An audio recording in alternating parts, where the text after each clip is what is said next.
The day Santa stopped believing in Harold. Written by Maureen, Fergus, illustrated by Cale Atkinson.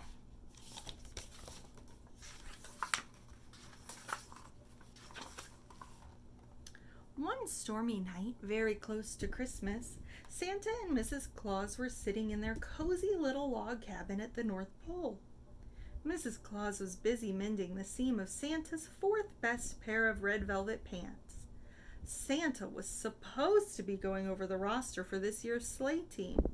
Instead, he was moping. What does it mean to be moping?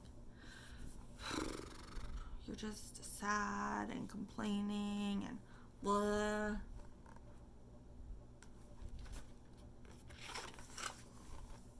Several times, Mrs. Claus asked Santa what was wrong.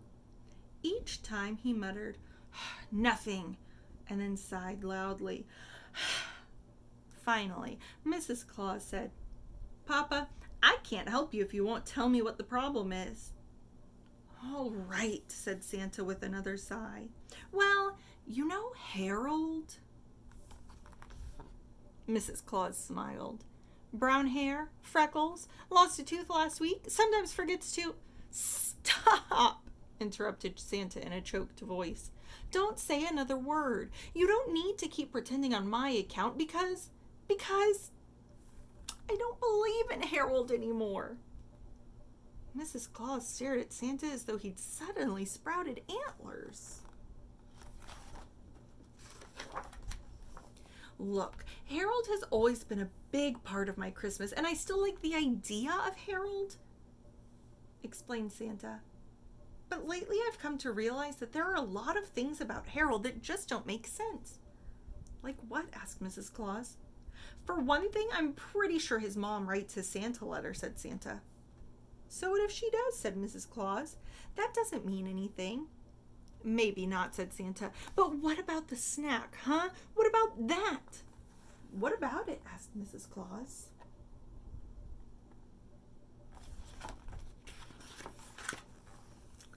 "I think Harold's dad lays out my snack on Christmas Eve," whispered Santa dramatically. "Think about it. Harold is way too small to lift a big carton of milk. He can barely hold his own head up." "Papa, Harold isn't a baby anymore."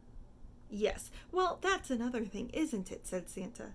"That Harold who sat on my knee at the mall last year didn't even look like the real Harold." "Harold is a real person, Papa," said Mrs. Claus. "Real people look different from year to year." Santa wasn't listening. "You know what's going on here, don't you?" he asked. "Harold's parents are trying to trick me into believing in him." "And just why would they want to do that?" asked Mrs. Claus.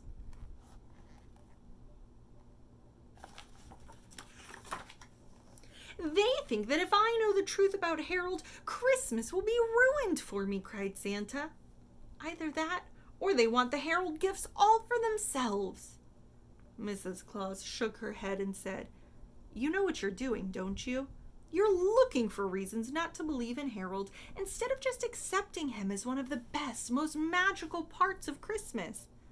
Santa looked uncomfortable and maybe even a little uncertain, but all he said was, "I know what I know." The terrible news traveled like a spooked Arctic hare. Santa had stopped believing in children. "Not all children," Santa assured Merpin, the elf supervisor in the computer gizmo department. "Just Harold."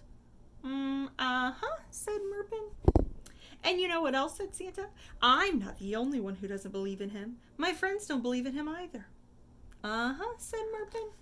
"Jack Frost says his mom and dad told him that Harold doesn't exist, and the abominable snow monster says only a baby would believe in Harold." Said Merpin. "Do I look like a baby to you?" boomed Santa. Merpin stared at Santa's twinkling eyes, rosy cheeks, and jiggling jelly belly. "Forget I asked," sniffed Santa. "I'm going to talk to the reindeer." "Do you think Harold is real?" The reindeer listened carefully to Santa's evidence against the existence of Harold. Then they whispered, among themselves for a few minutes.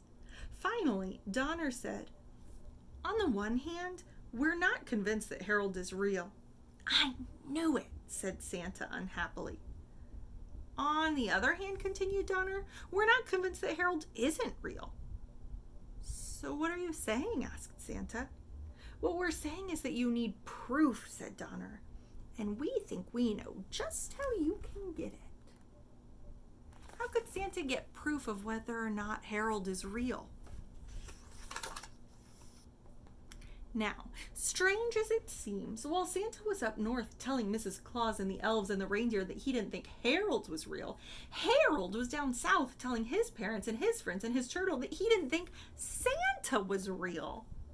Deep in his heart, Harold wanted to believe in Santa, but the older Harold got, the harder it was for him to just have faith. "What I need is proof," thought Harold, "and I think I know just how I can get it."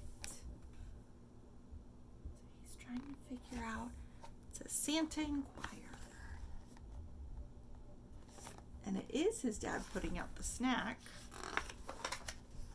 That Christmas Eve, Harold hung his stocking, helped set out the Santa snack, and hugged his parents goodnight, just like he did every Christmas Eve. On this particular night, however, after his mom and dad had gone to bed, Harold tiptoed back into the front room and hid behind the armchair across from the fireplace. "If Santa is real," thought Harold drowsily, "I will definitely be able to see him coming." Do you think Harold is going to see Santa? Many hours later, Santa and the reindeer touched down on the roof of Harold's house, which Santa had saved for last. Santa's plan was to hide in Harold's front room and see if Harold ran out of his bedroom on Christmas morning. If he did, Santa would know that Harold was real. If he didn't, Harold's parents would have some explaining to do. After settling into his hiding spot, Santa tried to stay awake, but it was extremely warm and cozy in Harold's front room, and Santa was very tired after his hard night's work. Slowly, he closed his sleepy eyes. The next thing Santa knew, it was Christmas morning. "Too bad we don't know any little boys who'd like to open some presents from Santa," said Harold's mom, who'd spotted Harold hiding behind the armchair. "Aha!" thought Santa. "Too bad there are no presents from Santa," whispered "Too bad there are no presents from Santa," whispered Harold's father. "Oops," thought Santa, who'd forgotten to set out the gifts before hiding.